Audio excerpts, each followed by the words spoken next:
you've already been served. Just because you're at this event, it's gotten in.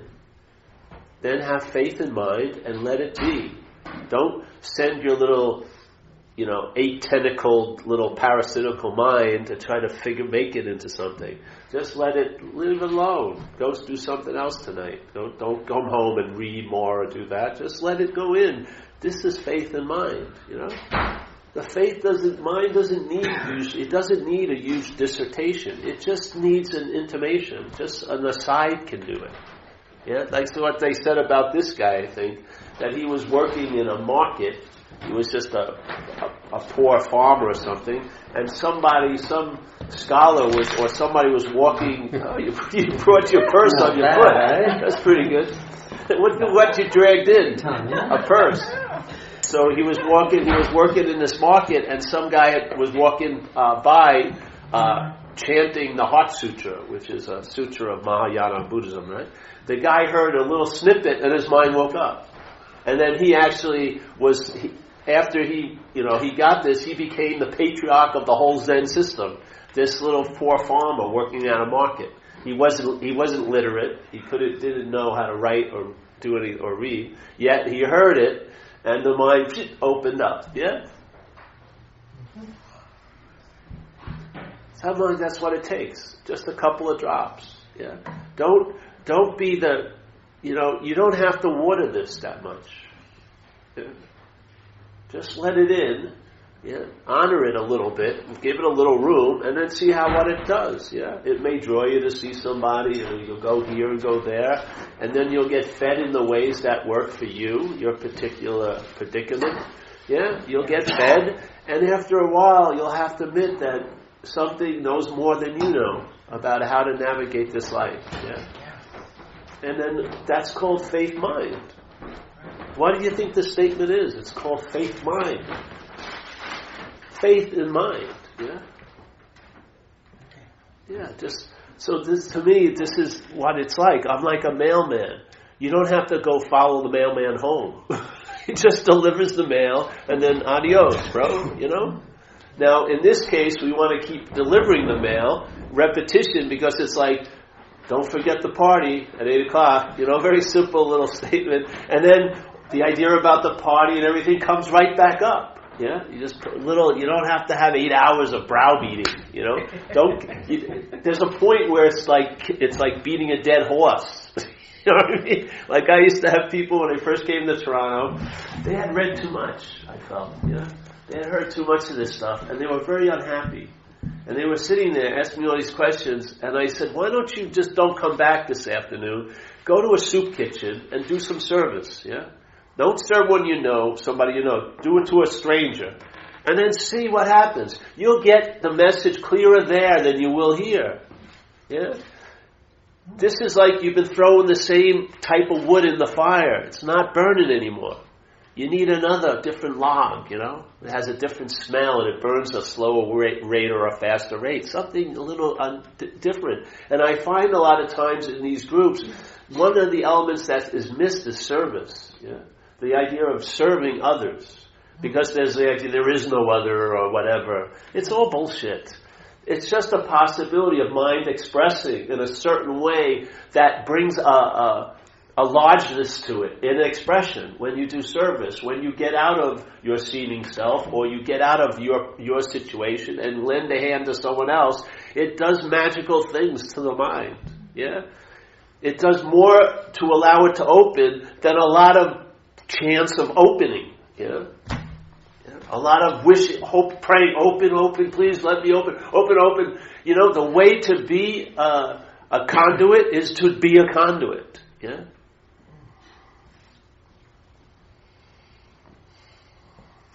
So,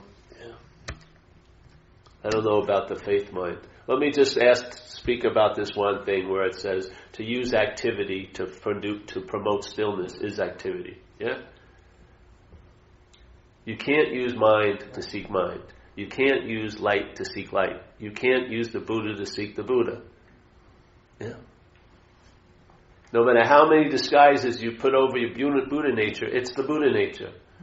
So no matter if you think you're the Sergeant Sam or Captain Bill or Fireman Paul, whatever uniform you got on, it's still the Buddha nature.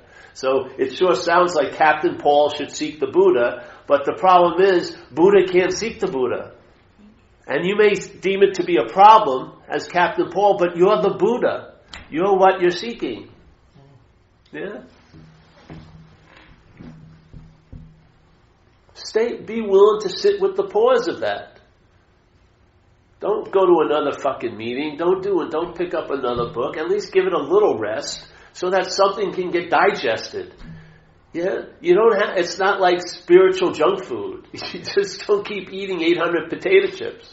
Yeah? You eat something, let it in, and then you walk around and let it regurgitate and digest so that it finds a home in your, like the gut, so it becomes like an unspoken yes. So it produces a certainty that now you're relying on, and then more can be added. Yeah? First you have the one solid block, and then more downloads can occur. But it's not all about downloads. It's not all about, let me have more information, more knowledge, more this. You won't know what to do with the amount of knowledge you have. Or how to let go and let the knowledge do to you. Yeah? You won't. So it's like that's one of the things I was very fortunate of. When I did something, it didn't initiate a desire that if I did more it would be better. I would just allow it to set off circumstances, whatever they were, and then I'd ride that wave. Yeah? And then I'd see where that ended up, and then I'd swim out and I'd get another wave.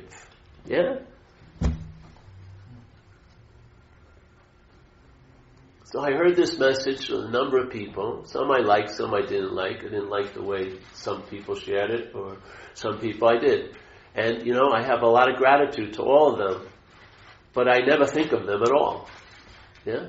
Because what was meant to be held wasn't them, but what was offered, which is you are that. Or, in my case, you're not that. Yeah? That's how I honor what happened. Because I live it. Yeah? I entertain it.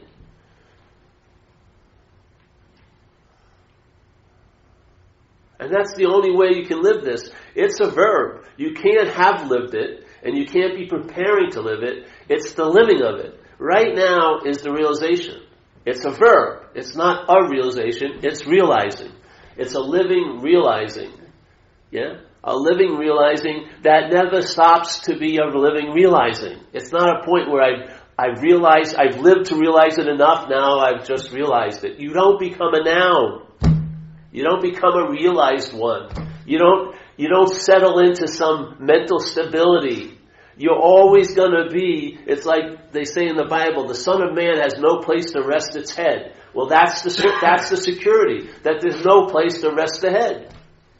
Yeah? It's not freedom, it's freeing. You're freed. Yes? It's a verb. Yeah? Knowing that, and it's not a verb for any noun to have. If you forsake the obsession with a noun, then you get the sense of the verbing as always being so, with no beginning point and no end point, and that there's no possibility that you or not you could ever leave the verbing of it. Yeah? You're inherently that. You are inherently the seeing of everything.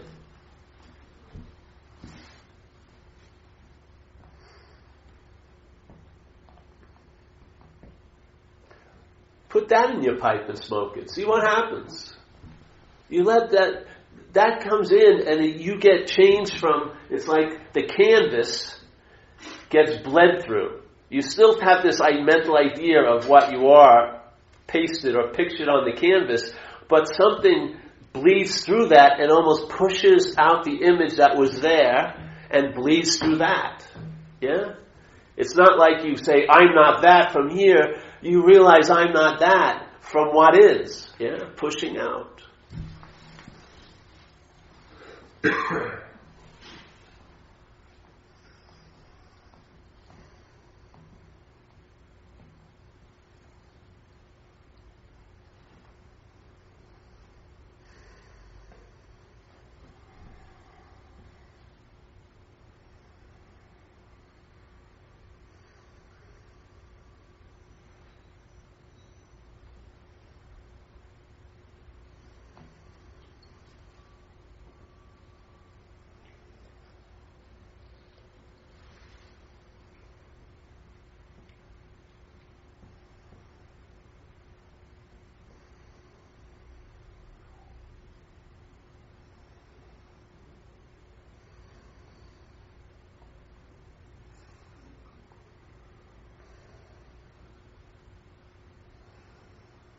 Have you heard that statement, like an open secret? The truth is like an open secret. So, could anything be a secret if it was open? Obviously not. Paradox. Mostly secrets aren't open. It's attempting to imply the obviousness of what's so. Or they say the gateless gate, enter the gateless gate. That's sort of funny. How can I enter a gateless gate? Exactly. You know what I mean? How can I enter a gateless gate? The gate is what defines the idea of a gate. If it's gateless, it can't be a gate, yeah? Or they say, you are what you're seeking for, or what's looking is what you're looking for. What are they all attempting to point back to? Yeah? That it isn't like you haven't found what you needed, it's that the you is a mistake. That's all. It's just a miscalculation or an assumption of mind that has taken some kind of mental solidity. Yeah? It's not solid, but it takes on a mental solidity. And then everything starts, like we said last night, from the feeling of being Paul is a product. Yeah? So I've been, in a sense, unconscious, and then I become conscious at this point. Let's say it's like the fourth step of a process, and that's sort of where my life and life begins, is that I am now conscious of life from the idea of being Paul. Yeah? But the idea or the sense of being Paul was produced. Yeah. So, what was there before the production of the sense of Paul? Yeah. Now, when Paul arises, which is, let's say, the fourth step, how is the fourth step, yeah? If it only arose at this fourth point, how is the fourth point going to keep its relevance when it moves to the third point, to the second point, to the first point, to the 0 point? It only appears to be solid at the fourth point, because it had to go through a production to get to that sense of solidity. Yeah? If you start thinking that you as the solidity are going to leave the fourth step, explore the third step, and keep your solidity, then still have your solidity at the second step, and then at the first step, and then at the 0 step, which is the 0 point of all points, you're going to be there. As the sense of being a Paul that was occurring at the fourth point. Yeah? This is like self trying to get out of self. We're using the Buddha to seek the Buddha. You never left the first point. Yeah? At the first point, there is no feeling of being Paul. You have to go through a process to get to that feeling of being Paul. The product of the process cannot transcend the process that makes it and go back to square 0. That's why it doesn't seem like an open secret. That's why it seems like there's many gates in this gate that we have to enter. Yeah? Because we're trying to leave square 4 and get back to square 0 as if it's going to become an experience that square 4 has. There is no product of square 4. It's just an appearance that had to be produced by square 1, 2, and 3. We're waking up at square 4. We're behind the 8 ball, so to speak. We have become aware after the deal has been done. We're now trying to work it out from the illusion. We're trying to figure out, what does this mean to me? Yeah? We're using me as the reference point of all reference points, and it's a mistake. It's a false flag operation. It's been put on very unsolid ground. Yet we can't seem to get around it. Self can't get out of self. We can't use the Buddha to find the Buddha. Yeah? You can't lose the point of 0 to find 0 because it's not lost. Yeah? It would be redundant if 0 would have to look for 0. It would seem incredibly absurd to 0. It only seems noble to 4. Yeah? Why not save yourself a lot of time? Stop trying to get from 4 to 0, just question 4. That's the whole message of them all. St. Francis says it's in self-forgetting that you're reborn or something. It's in self-forgetting. It doesn't say self-annihilation or self-vanquishment. You don't have to. All you have to do is forget it. Yeah? Why can't you forget it? Because you think it's you. So you're very interested in it. Even the trying to forget it is remembering it. That's why the trick is self can't get out of self. So the struggle isn't noble. It's pointless. If you're not the self, that's being out of self. The being out of self is determined by the fact you've never been in self. If it isn't determined by that, then it's an experience, and you'll also have the counter experience. You'll really feel like you're in self again, sooner or later. And then you'll play this little game of trying to get out of self, but always returning back in self. And I bet you the sense of being in self will have more time than the sense of being out of self. So who's fucking winning that game? Yeah? You may have one or two moments, and yet weeks and weeks will go on that you feel like you're in self. Then you'll have a little moment, to keep you on the trail of trying to get out of self. They'll throw you a little mind candy. Oh, I did. What? I gotta redo exactly what I did to have that experience of being out of self. I'm gonna go to the same cafe, order the same food. I'll only have 4 sips. That's when it happened, the 5th sip of the coffee. I'll have 4 sips of coffee, and then get ready. Alright, here's the 5th sip. And then I'll be out of self. Yeah? All the while, you were trying to prepare to be out of self. What were you? Totally in self, seemingly. But if you're not in what you're trying to get out of, if you're not in what you've been trying to get out of, that's the best way to be out of it. It takes absolutely no time. Yeah, none. Any bit, if it takes time, there's some inness there. Yeah? When you realize you could not be in it, that's being out of it. It's not an experience, it stabilizes as a state. Yeah? It may not be complete yet, but it'll have a much longer lasting quality than an experience will. Yeah? And in that state, things that can't be really clear through an coming and going experience, more stuff can get downloaded, and it's a firmer foundation because you've been freed for a while. You've just been out of that obsession with self, and a lot of stuff will download, and it'll have a chance to stabilize and become a foundation. Yeah, that's truly reliable for the mind to rest on. So you can enjoy peace of mind. You can now comprehend the word serenity and know peace.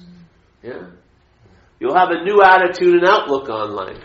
You'll have a new freedom and a new happiness. Not the same old washed over freedom and happiness that we think we're trying to get here. You'll have a totally new one.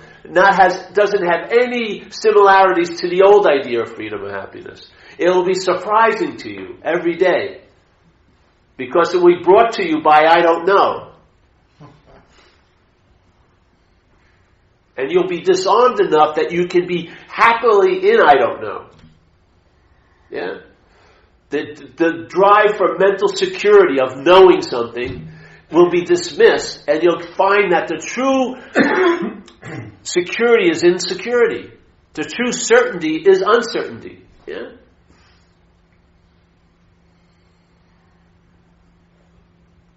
And if the mind can adapt to this, you don't believe it can sort of adapt to that? It's much more form-fitting to the mind because it's a formless fit. It can take the whole of mind. The mind can truly rest on it. It's not agitated. It's not coming or going. It's not predicated on circumstances and situations being right. It outshines circumstances and situations. It's the divine whatever. It's the space of all space. It's the context. No matter how much the content is shaking and vibrating, it's not affecting that. No matter how many kinds of soups you put in the bowl remains the same. Yeah? The bowl has the ability to be, it's a holder, it's a context. It can take tomato soup and chicken noodle soup, all different kinds of cold soups, warm soups, yes.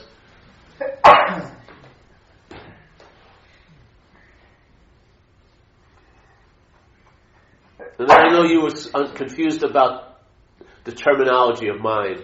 Place it with being or awareness, whatever you want to say. Yeah?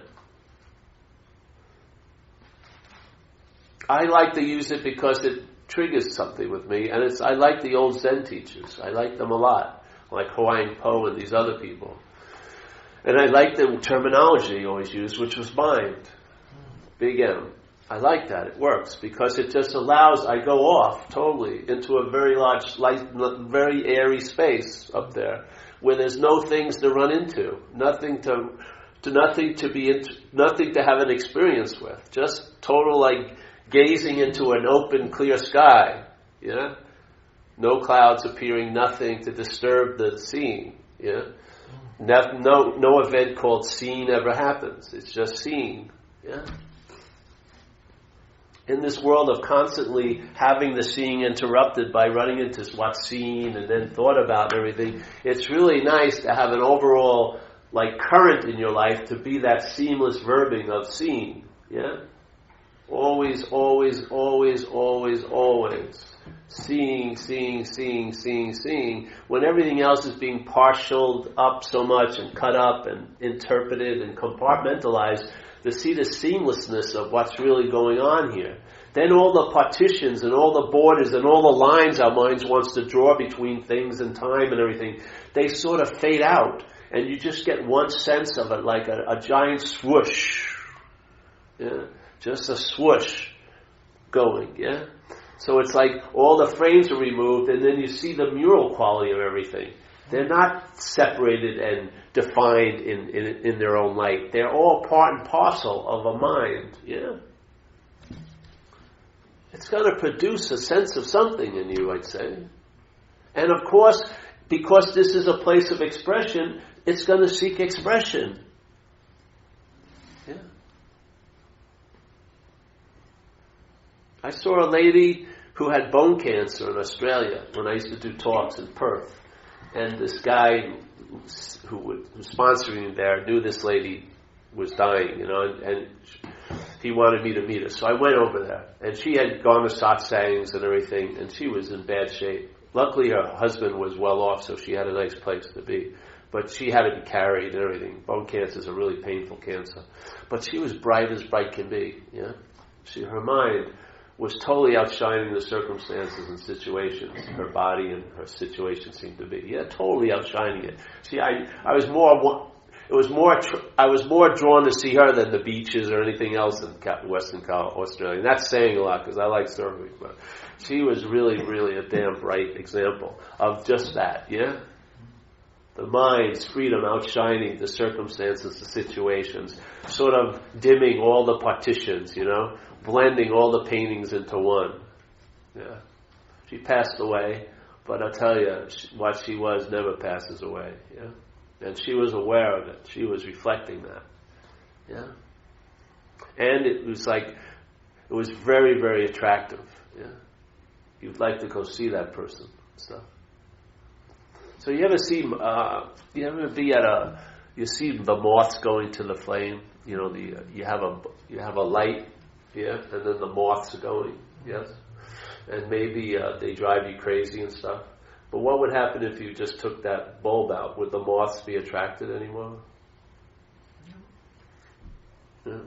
If you took the rock out of that water, the solidity of being you, would the mental currents swoosh around you all the time and create waves and eddies and stagnant points? No, they wouldn't, yes? It's not the bulb, it's not the moths, it's the bulb, yeah? If you remove the bulb, the moths don't fly around anymore. They're attracted to that light, yeah? We're taking ourselves to be the sun, and at best we're the moon. We're reflecting the sun's light. We're not the source of the light, yeah? We set up this little artificial playing God, and all the moths of mind are circling it. And they're driving this little mind fucking crazy.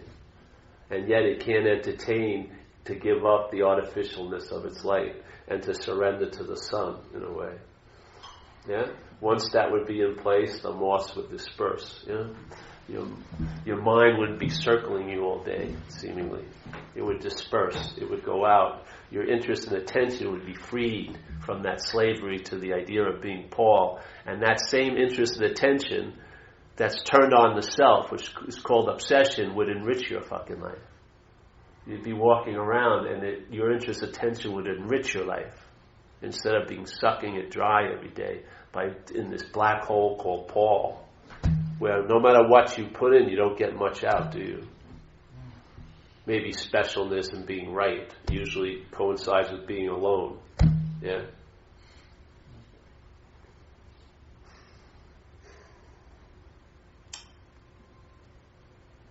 So I don't know. I had a very strong experience of the addictive mind since I had alcoholism, yeah?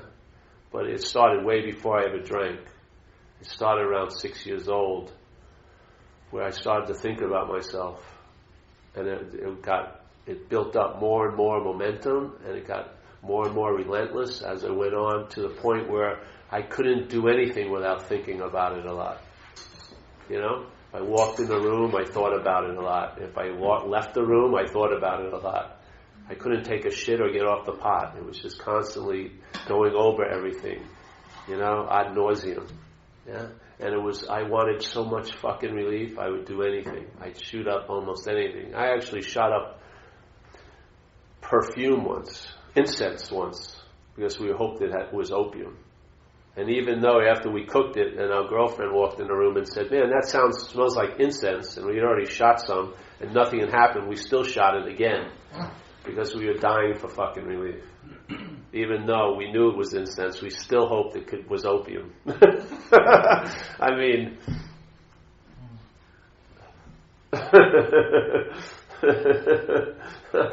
I needed relief bad, yes. And I would do almost anything to get it. I did everything to get it. Yet it never was satiated. Never.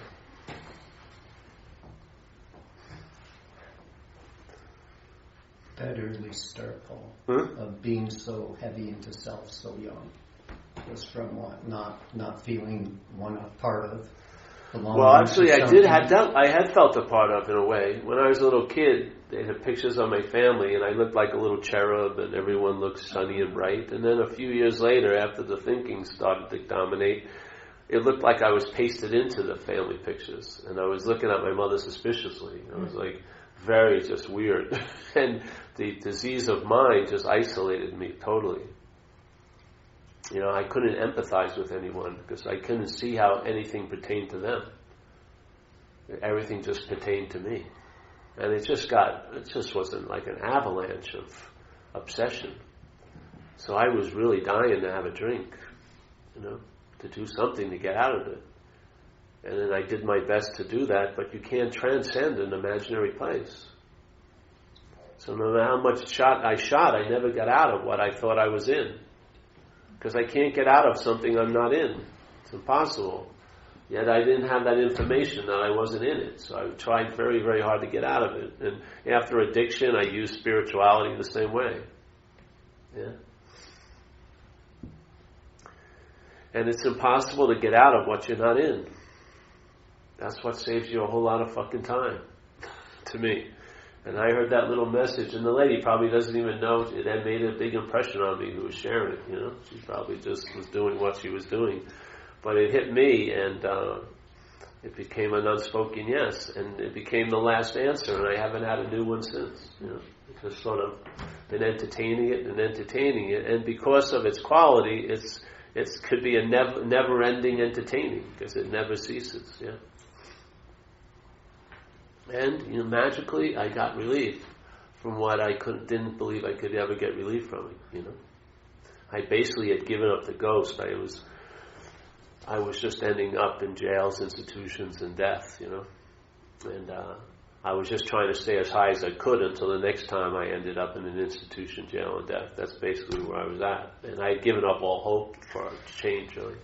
I'd spent 2 years in a program and 3 months in another program, and they had told me that things were going to get better, and they didn't when I left, you know. They got worse. And I was pretty, like they say, incomprehensibly, pitifully demoralized, you know.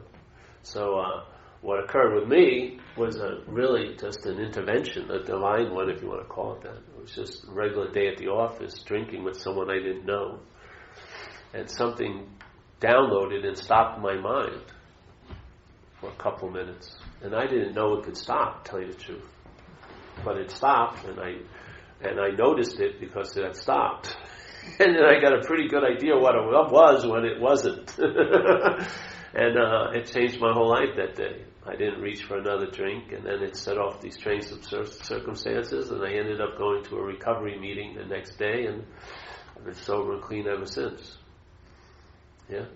So that little portal that opened up downloaded a solution even here that's been living for 25 years. I've been sober almost 25 years. Can you imagine if you entertained that portal? Yeah? Instead of just being the supposed recipient of it, that you could see that your role is a lot more than that. That maybe you are that. Yeah. So AA gave me the foundation that I could live here, so I wouldn't get arrested anymore, and I wasn't acting out and stealing things, and so I wasn't going to jail anymore, wasn't visiting hospitals often anymore, except to visit people in them.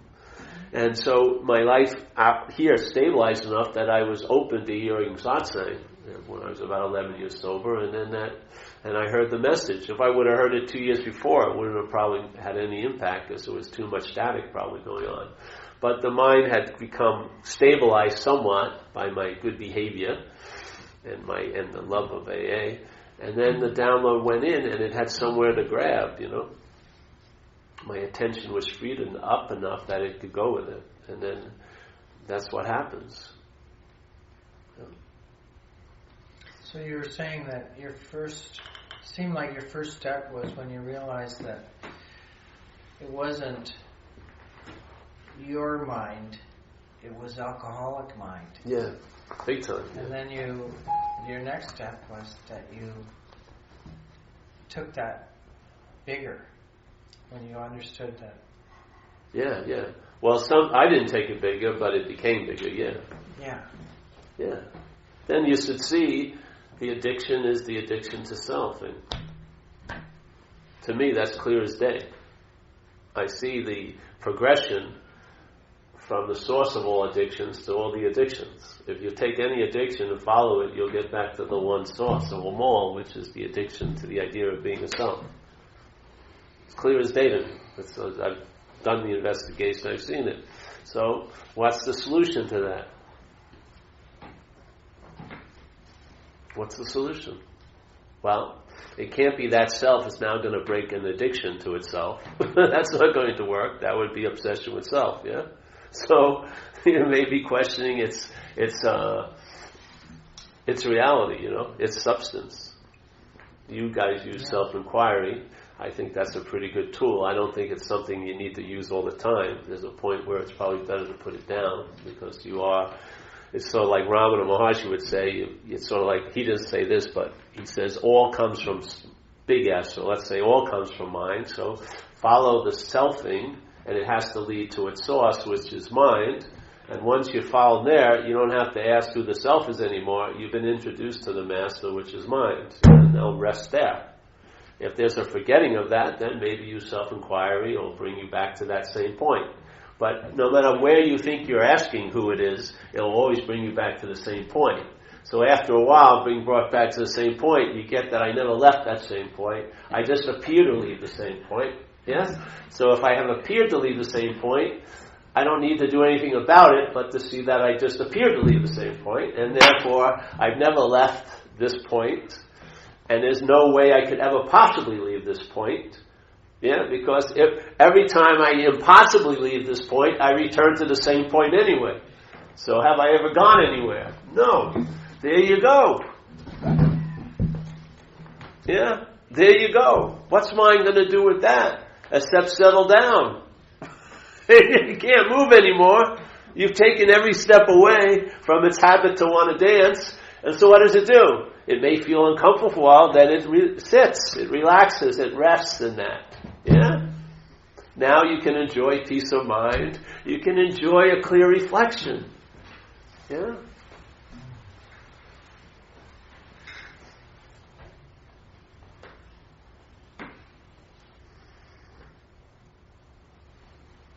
Like pause. You have a pause. You had one today. You had one 8 years ago. It has the same quality. It's not of today and it's not of 8 years ago. The quality is timelessness. So every moment that the effects of time gets broken in my life, what do I sense? Timelessness. Yeah. So maybe the timelessness is the basic state, and the appearance is the feeling of time. Because every time the feeling of time is broken, what do I sense? Timelessness. Every time. Ding! It goes off. It goes off every once in a while. Then you get it. Oh. So the pause is actually the basic state, and all the agitation is an appearance. It's like mind dancing on the surface that can't be disturbed. We think it's about us, so our attention goes on all the dancing, but all the dancing doesn't leave one footprint on the surface of mind. Not one cloud has left an impression on the sky that it's appeared in. Not one. Not one cloud is memorable in the state of sky. Not one cloud. Not that lovely one that looked like an elephant 10 years ago. No. Not one cloud has left an impression on the state of sky. Your mind is like sky, open sky, yes? All the heinous things you think you've done, there's no impression of them on virgin raw mind. None. All the things you feel like you need to be forgiven for, they've never been noted. Never. Nothing is held against you. Yeah? There's not a ledger up there. You're not doing well or doing bad. It's not like Santa Claus. You know? You're free before even the need to be forgiven. You've already been forgiven. You're prior to the state of forgiving. That's how unbelievably, quote unquote, different mind is to what we're taking manifestation to be.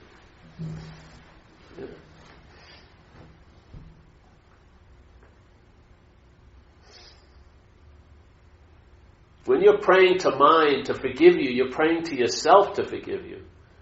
You're asking self to ease up on you. You're not asking God. You're asking the thing that's playing God, self. You may call it a God, but it's a God of your own making. You're worshiping in the temple of self. It has many gods there, but none of them have the power of it. Yeah? And yet it's a very weak God. It can only have its realm in you. There must be a you for it to dominate. Without a you, it has no domain.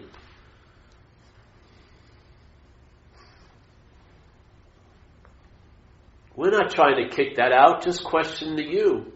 Without the you, there is no playing God. Then like in AA, it says the third step is we make a decision to turn our will and our life over to the care of a higher power of our own understanding. Then hopefully there'll be a point in your program that will get to the thing that I have turned my will and my life over to the care of a power, a higher power, greater than self, of its own understanding. So that you open up to have it become revelatory. In other words, the way life is going to inform you of its nature. You're not going to know it, it's going to inform you of it. Yeah? You're going to find out. And I'll tell you, it's a really wonderful fucking surprise. Because it's much larger than you ever can imagine. And it comes at you in so many different angles you would never have suspected. Yeah? Never.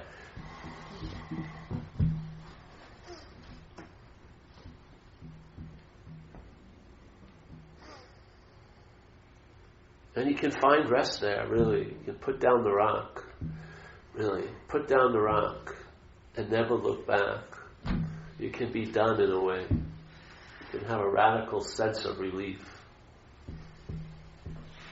Yeah.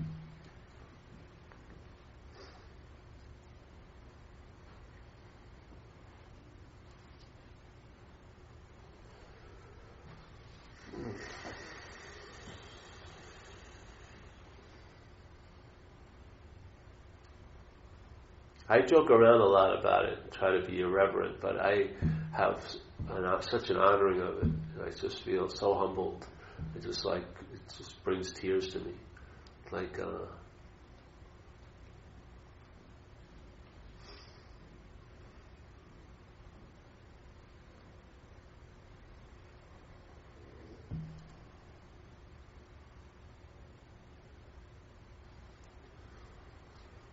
we were so wrong about what we thought we were right about. Really. It's just amazing.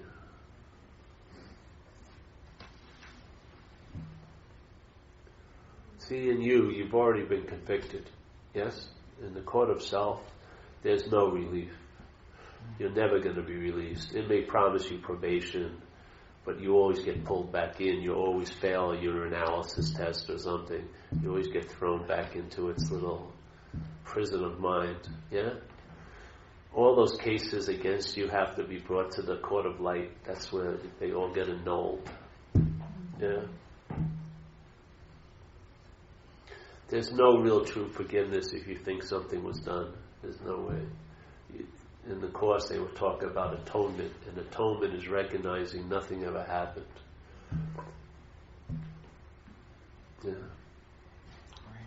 You get let off the hook. Truly. You're totally okay as you're appearing to be, because you're not that which is appearing.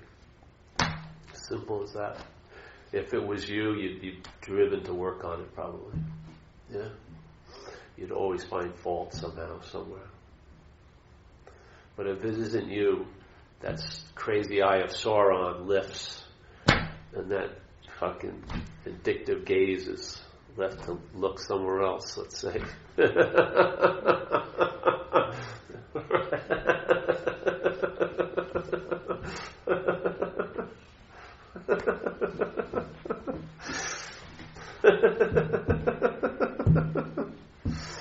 It's really a relief. I mean, you can maybe, let's say you had constipation for 30 years and it finally was let out. You'd feel pretty good afterward, wouldn't it? It's sort of similar to that in a way. That's probably one of the best descriptions you do, man. It's just a fucking great relief. You can make that toilet your temple in a way. Thank you.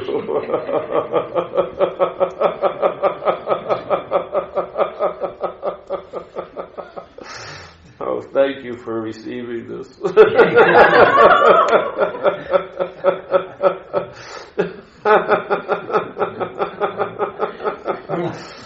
Oh, wondrous one, thank you for taking this from me.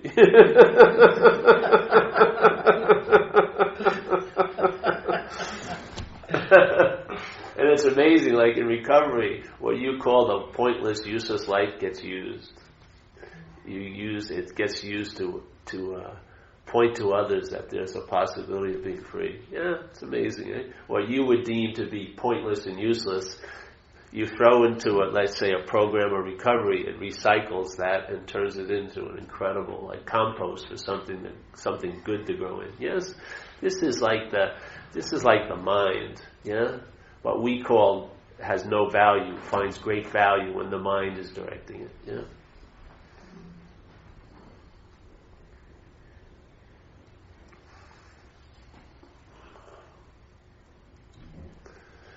Any questions now, today? This is the last day, eh? Good. Tomorrow night's good. I felt, the message was delivered clear enough on Friday, to tell you the truth.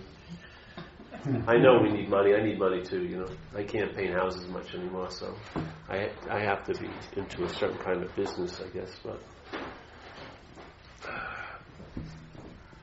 you know what I mean? The message is pretty clear. It's pointed, and then it's nice to hang out, but it's good that it comes to an end though, so you can go explore yourself. Because if it isn't to have value, it has to be where you are when you're there. Yeah, it has to be always available. Yeah. It has to override the restrictions of this place. It can't be based on time or location. It really can't. It's got to be closer than your breath. It's got to be a sense of it's already there before you even sit down. Yeah? It's got to be a sense that it's ever present. That no matter how fast you think you get here, it's already here. It's sort of like you're always going to lose in the gunslinger. It's already got you. You can't get your holster out. I am Paul. It's already got you. You know what I mean? It's so beautiful. Really, you're totally disarmed. Because timelessness can't be beat by time. It takes no time to get here, yeah? That's the beauty of it. It's so reliable. And it's just a recognition that the mind is there. It's that. Yeah. So that it can translate to, it's your rest that translates its reliability. That's the manifestation. Yeah, it's reliable, no doubt. But you and I can be the expression of that by the rest that we travel in. Yeah, that's the best we can do here as an expression. We can at least mimic or intimate that incredible abidance in that rest that never moves and never blinks as a sort of a translation to a way we live, that we travel lighter through some situations and circumstances. Yeah.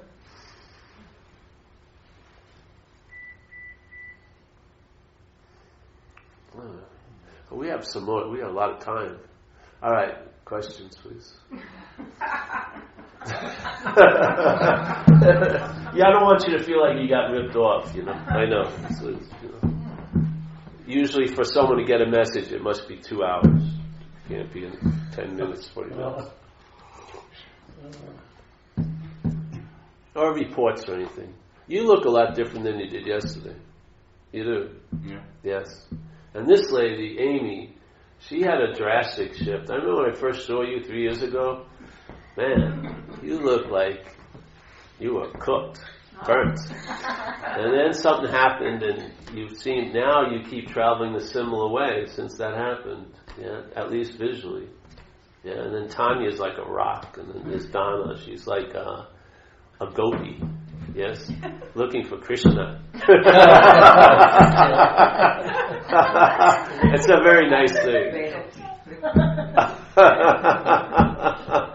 Either insulted you or complimented you. They complimented me. And this guy is very rock solid too. So he's sitting there. Yeah. And yes, Rob Helmer. He's the one who allowed us to have this space and puts it on. And he treats me like a king. Yeah, he does. His thoughts actually promote my well-being than any thoughts that I have. Really. Like yesterday, go to the massage. That was a really good call. I would never have thought of that. Yeah. I thought we were going to a happy massage, It wasn't. I thought he was getting me into a situation there, but it didn't happen. Though it was it became a situation. It did. Yeah. Well, I guess I could keep going on. What else do you want? Tell me about the prodigal son. How about my stories? All right, the prodigal son. New Testament, you've heard the prodigal son, right? And also the one I like about the field, too. All right. So the prodigal son, obviously, if you know the story, it's about a guy who's in a pretty good situation in life, and then he leaves. He gets mad at it or whatever. Leaves, and he starts partying, yeah? And then his life goes downhill. And he'd really like to sort of go back home, but he doesn't feel like he should because he's too guilty, because he's done all this shit, he left it, he wasn't nice, and he didn't appreciate it, so he doesn't feel he has the right to go back home. And it's progressing, and it's getting worse and worse, and he ends up in a pigsty fighting the pigs for the cob of corn, And at that point, it just breaks down. He's sick and tired of being sick and tired, and then he just says, "Please let me go home," and he's sort of imaging his father, the one he left. So immediately, the whole pigsty is gone in the Bible. And at that next moment, he's meeting his father on the road. His father gives him some clothing and puts a ring on him and says, "Hey, we got a big feast at the house for you." Yeah? It didn't take any time at all. Yeah? The only thing that was keeping him from that was his dependence or addiction to the guilt. Being a doer, that he had done so many terrible things. But the solution didn't take any time. It took a lot of time to seemingly get as bad as he was, but the solution to it was immediate. Yeah, as soon as he was willing to give up the ghost, there it was. Yeah, and then you have a thing about the guys in the field. Yeah, so the guy comes in, he goes in, and he's hiring some workers, and he's hiring a couple guys at 8:00. He says, "I'm going to give you like $40 for the day." Yeah. So they start working 8 o'clock. Then the guy who's running the job goes back to the place at 12 and sees some guys and says, hey, I'll give you $40 to work the rest of the day. So they go, and he goes there. And then so the guys who have been there since 8 o'clock, they hear that they're getting the same money that the guys that are there at 12 o'clock get, and they're getting pissed off, Hey, we've been here from 8 o'clock. And some guy, he goes to the hall and he meets him at 4 o'clock. He says, hey, I'll give you $40 to the rest of the day, which is only another hour. So then the guys from 12 o'clock are pissed off at him, and everyone's pissed off. But the fact is, the solution is a timeless solution. You know what I mean? It's not like you've missed it. Yeah? It's not like you should have got this earlier. It has nothing to do with it. It's the same gift no matter what time you get to it. Yeah? So there's no difference in waking up at 8 o'clock or 12 o'clock or 4 o'clock, because when you wake up, time doesn't matter. So you don't have... There's no story that I wish this would have happened earlier, because you realize there isn't any earlier. Yeah? Or, if I would have just... I missed that. If I would have just went to that meeting and stared at the guru long enough, I would have been there to get it. None of that it's all absurd once the gift is given. Yeah? The idea before the gift, you're thinking, well, I want to get it before everyone else. I should get it because I've been here longer. I've been here since he first started talking 5 years ago. Now these people are waking up and they just saw him once. What's going on here? I should have gotten it. I've been here every day, giving them money, buying them cars. What's happening? But the timelessness of it has nothing to do with time. Yeah? And the longing for it and missing it is all, it's just a story in time. Yeah? You're not bound to it. Yeah, that's good. I think those are the two stories I like. It's not of time, that's for sure. If you ever have those hits, it definitely downloads a timeless quality or a pause or whatever, yeah? Because it has no flavor of the moment before or after. It's not influenced by time whatsoever. Yeah? That's the quality of the mind. It's timeless, yeah? That's why it's always here, because it's not of time. Yeah. It's like, how many people today, if they went into a cafe, did they hear people complaining about the effects of gravity? Did you go to a cafe this afternoon and someone at the next table, man, gravity's been really bothering me on my right shoulder. Isn't it? It's tipped a little low to this, right? What's going on? Doesn't look like it's fucking with yours, but mine is way down here. No one even feels, basically. We're constantly feeling it, but when we don't acknowledge the effects of gravity, because it's always affecting the body. Yeah, it's only when you go into an anti-gravity thing, then you know gravity. Yeah. You don't know gravity when you're in it, but you know it when you're out of it. Yeah, the same thing. You know the problem with the solution. When you're out of the problem, you really know it. And what you know about it is you've never been in it. I swear. When you get relief from the problem, the solution is that it was an imaginary problem. So the relief from the problem is that there was no problem. That's the true relief. Yeah? And that's why that relief can stabilize, because there wasn't any problem. Yeah? Therefore, there's no need for a solution. That's the solution of all solutions. So it's like a fish, totally in water. Does the fish know it's in water? Probably not. But it knows it misses it when it gets pulled out. It flips out. It's flapping and going crazy, wanting to get back into that medium. But I'm sure when it's in the medium, it has no idea that it's in water. It just sees clams and seaweed and other fish, but it has no sense of what it's in completely. Yeah? We're immersed in what we're looking for.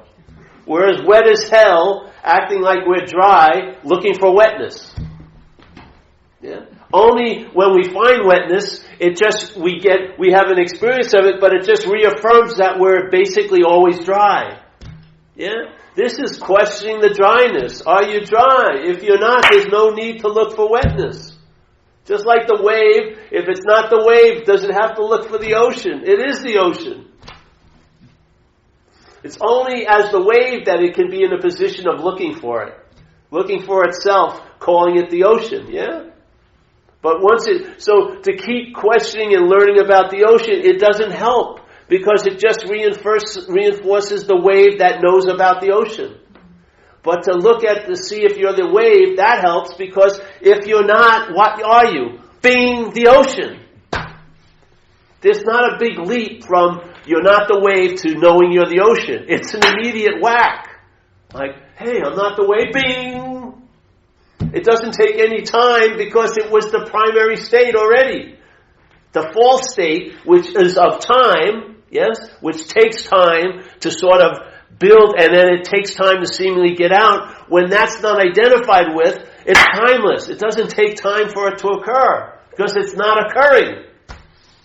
Mind's quicker than that. Yeah? It's prior to an occurrence. You want to call it a realization? It's even prior to that.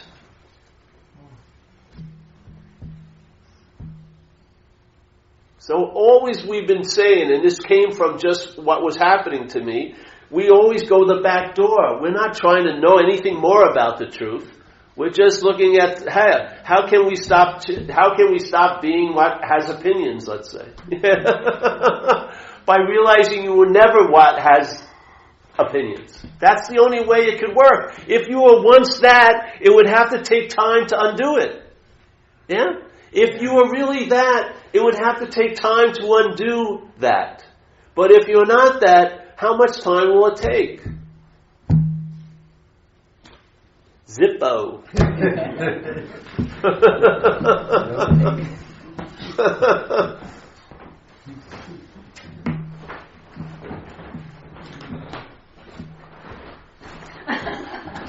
See, they got it. That's good. We like that. I didn't get it. I want to pretend I got it, though. Well, I should get up too then. Yeah, you got it. Nobody can get it. What? Nobody can get it.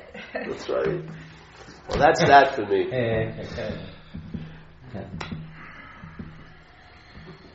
You can have a private interview with me till 4 o'clock.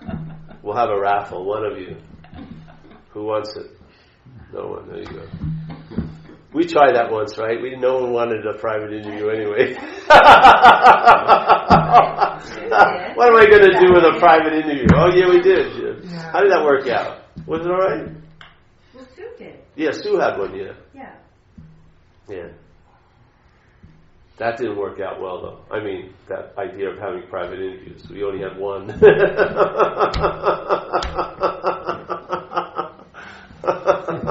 We've attempted to market us, but it doesn't seem to work. Yeah? I have Skype interviews. People call me, how much do I need to send you for this? I said, fuck, whatever you think. What do you think? You're not going to get anything from talking to me for an hour. If I do a good job, you'll get nothing. How much is that? How much do you value that? Well, send that if you think. Yes, exactly. I usually have one of them, and then I make that very clear, and they never call me again. Let's explore this together. Why? Let the message get in. Let the message dictate what happens. You see it. Have faith in it. Yeah. If it's been written about since like 3,000 years ago, this thing is an old scripture, whatever we didn't get to today, faith mind.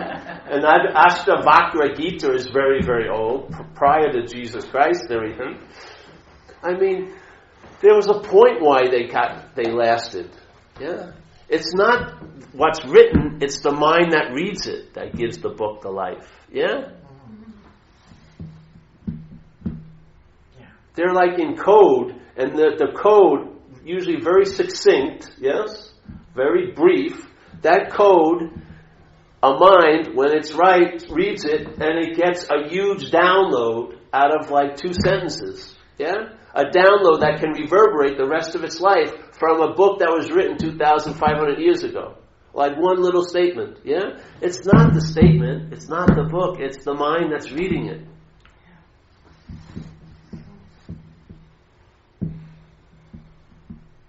You bring life to the mind. You bring life to the satsang. You bring life to that book you read. You bring life to the music you're listening to. Yeah. Mind precedes all.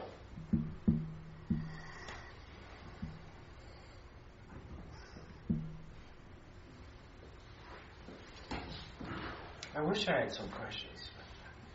You did a good job. Oh, good. Yeah. I'm blank.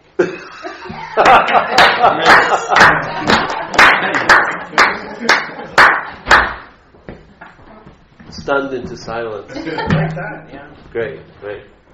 Yes. But you can bring, you talk about using drugs for relief, right? And for forgetting. Because you're bringing that, I guess.